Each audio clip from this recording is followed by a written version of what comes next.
Your smart speaker. This is the TalkSport 2 Social.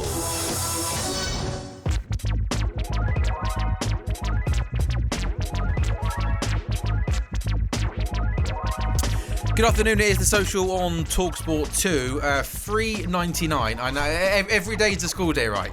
Every day is a school day. I'm now going to use that in every single aspect of my life. That's $3.99. Come on, CJ. You're a legend, Sam, man. You're actually a legend, man. You crack me that. up, man. You're unintentionally funny still. Yeah. Does that basically mean that I'm really stupid and really thick? Definitely not stupid. And I've lived in a... Alright, don't nod, Aaron. Like, turning... I mean, that was a quick turnaround and nod, wasn't it? Horrible guys. Bang out of order, honestly. Leave Sam alone, man. Honestly. It's Sam Ellard and CJ, the Deluded Gooner, with you until 5 o'clock this afternoon. Let's talk a little bit about Liverpool. We sort of mentioned it, didn't we, at the top of the show. 2 and a bit weeks ago until the season starts, and it still feels like we have a lot to do. We've got Munoz in the right winger, who was done nice and early. Shouldn't forget that Xhaka was signed in January for obviously this season.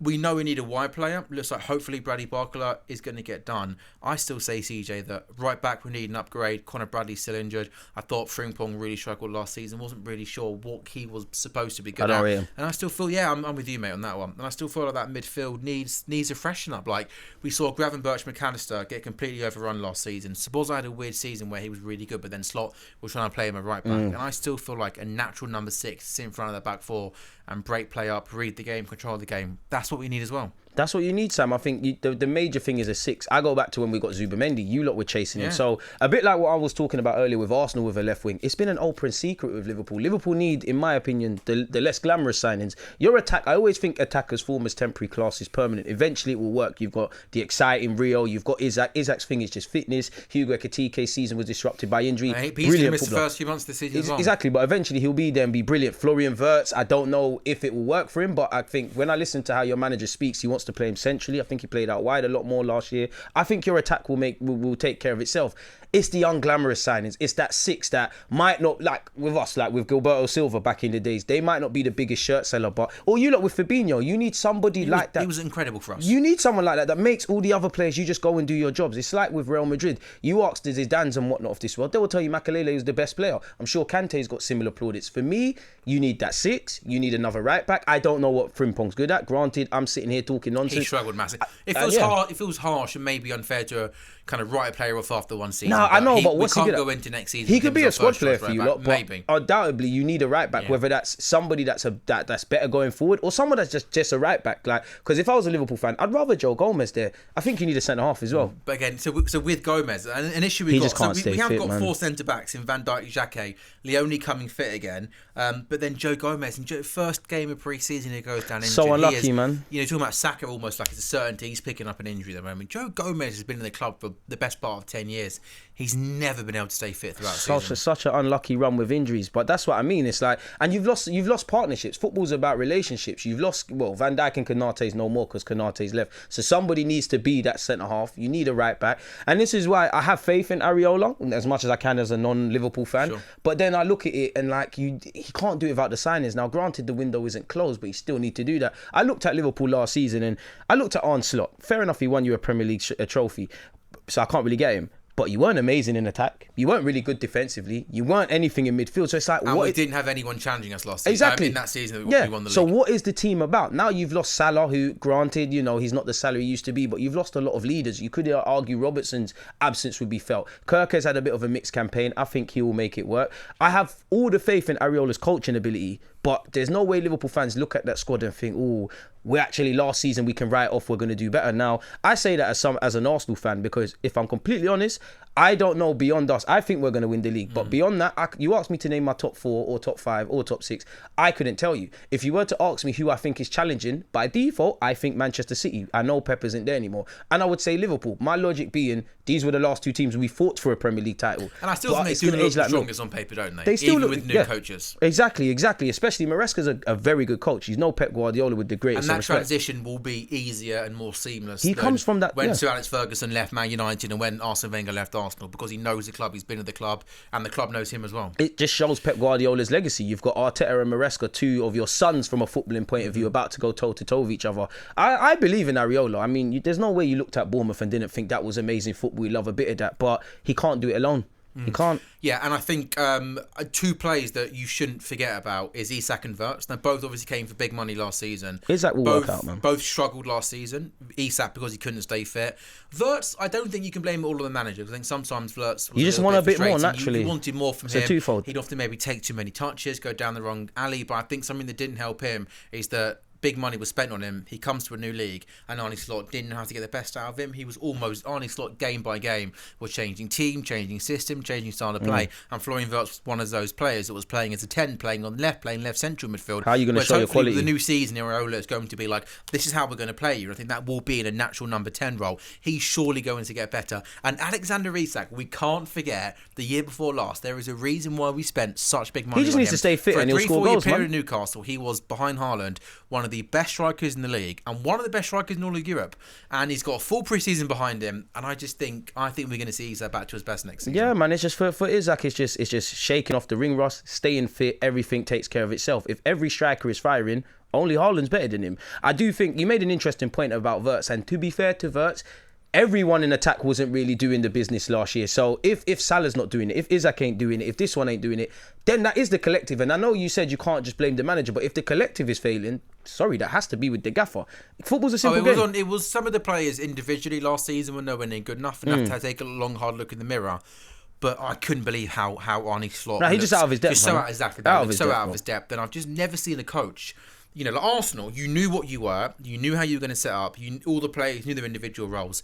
Mate, there'd be games where there'd be like the whole middle of the pitch and there'd be no Liverpool player inside. Like we were either too attacking and there was too much space for players to run into, or there'd be some games where we were just a little bit too negative and we wouldn't know how to get out. We wouldn't have to play through the midfield. And it was like, how can this team who won the league last season, every player was at their absolute best? You spend big money on, a lot of good players coming to the club, and it was a real struggle. So look, I'm happy. I'll be honest with you, I wanted Alonso at first, but I'm not against going for Iraola. I certainly think the style of football that he's going to implement in Liverpool is quite similar to the football that Jurgen Klopp had. So, yeah, I'm excited. I'm intrigued for next season. And I'm excited to see how someone like a Rio Ingamoa does next season. He's quality, man. Again, another thing that... He'll be at the Euros next. I think there's a good chance, bro. yeah. Absolute baller. Slot, despite Gakpo being bad, despite Salah being not at his best last season... Took too long to play Rio, man. But even then, towards the end, he just didn't seem to... ever. And even, there was one game he did start against Chelsea. He didn't ever really want to start him. He had a really, really good hour. And then even he hooked him after an hour. And that was the first time, I've ever seen in-game fans booing a manager for one of his decisions. He got booed when he took Ingamoa off. And you're like, what are you doing? Why do you seem so reluctant to want to give this guy minutes, Exactly. And to be fair, obviously, in Arne Slot's defence, I'm not privy to all of the information. There might be reasons. But take it as an Arsenal fan. I remember when we was really down in the dumps. It was Smith Rowe, it was Saka to a degree. I know he's not from our academy. It was Martinelli that kind of brought us back. When your team is in issues, you want to play your young players. The most annoying thing is, if you bought Rio Ingamoa from Spain or something, he probably would be playing. That man has all the potential in the world. He was called Riero Ingamoa, yeah, this is Rio, what I'm saying. It'd be different, of course he's young, and I remember there was a game he played, I can't remember who against, but last season he defo had a game where he played very well for Liverpool. I think he gave the ball away for one of the goals. It might have been Chelsea or something like that. But young players are going to do that. There's far too much upside. I think the more he plays, his decision making in the final third, in those big moments, because sometimes he's got all the ability in the world, but he sometimes take sometimes he go on the outside and should have gone on the inside. Sometimes things that young players do and shoots into three players. But the more you play, the more you learn, the more you mature, the more you develop. Right? And he's fearless. There's a lot of players who would, let's have it right. If we was playing for Liverpool right now, it's a massive football club. There's a lot of psychological factors. Rio just sometimes as a kid, especially when your team like Liverpool are having a poor season, he knows, and he's not stupid. He knows that Liverpool are struggling, but he's just so excited of realising his dream as a little boy being a footballer now. He's just naive. The fans are getting behind it. He's taking people on. He's getting excited. I don't understand the reluctance. For me, I won't quite go as far as to say build the team around him, but he needs to be central to anything you're doing. He needs to be more in... I'm not saying he even starts the first game of next season, but he needs to be more in Iraola's plans next season. He should be a jewel in the crown at Liverpool. He is firmly the future of your football club too. And now Turkish club why am I struggling to say the name of Trabzonspor? I can't Turkish club. It feels like one of those that I know how to say it, but now I have to say it in front of a microphone. I'm struggling. Turkish club Trabzonspor are set to confirmed the signing of Mo Salah. The Egypt captain was mobbed by fans on his arrival in Turkey, a little bit like when CJ's hanging around the Emirates Stadium. He can't go anywhere these days, the poor lad. 34-year-old forward left Liverpool at the end of last season after 9 years on Merseyside. 257 goals. Alan Brazil made his return to TalkSport Breakfast this morning. He admitted he's surprised with Salah moving to the Turkish league. Anyway, look, they've always had big money, the Turks. They've always, surprised me where they find it. But look, Salah, I'd love him to finish off on a high. I really would.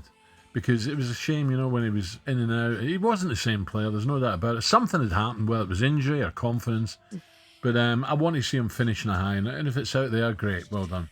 What's the music they're playing there in the back? They're playing Jetem in the background of Alan Brazil talking about his surprise of Mo Salah. They're doing Transfer Tinder. There we go. That's yeah, they do a feature called Transfer Tinder, which is I used to do that. Good fun, good times. Are you surprised Mo Salah's gone to Turkey? 100%, man. I mean, he had to leave and go somewhere. I am surprised by the timing. I'm surprised by, like we spoke about earlier, you telling me how little, I don't want to say little coverage, but yeah, I know. I'm quite disappointed you weren't across the news today, ahead of the show today. I was living under a rock, man. I was living under a rock. What have you been doing, bro, this morning? I've been too busy in the gym. Yeah, I went to the gym. I've done some life admin. I've been here. Yeah, do you know what? I love doing life admin. I hate it.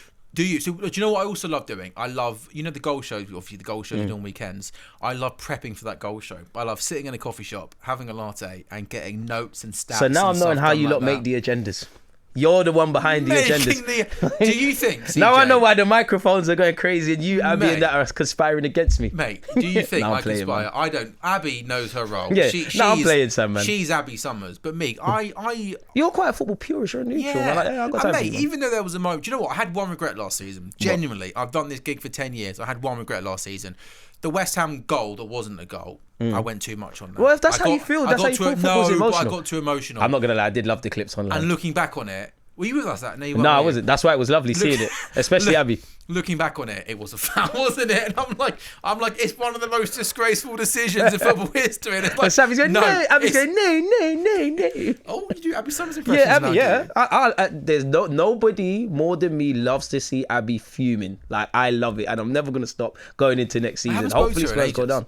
Neither have I, man. But goal show will be great, man. Abby's a good sport, man. It's just a shame about a club. You coming back? I mean, if you lot give me the invite, why not, man? You getting the nod, yeah? Why not? Jamie, whoever's producing, give me the nod, man. Give me the call up. We'll have you back, of course we will. Aww. You are listening to The Social on TalkSport 2, brought to you by Final One Standing from William Hill. They're back as well, by the way. Hey. That's secret. 18 plus. I hope so. Anyway, after that, 18 plus. Campbell aware dog. Up next, we'll chat some transfers who desperately needs a move to a new team ahead of the new season. No nonsense.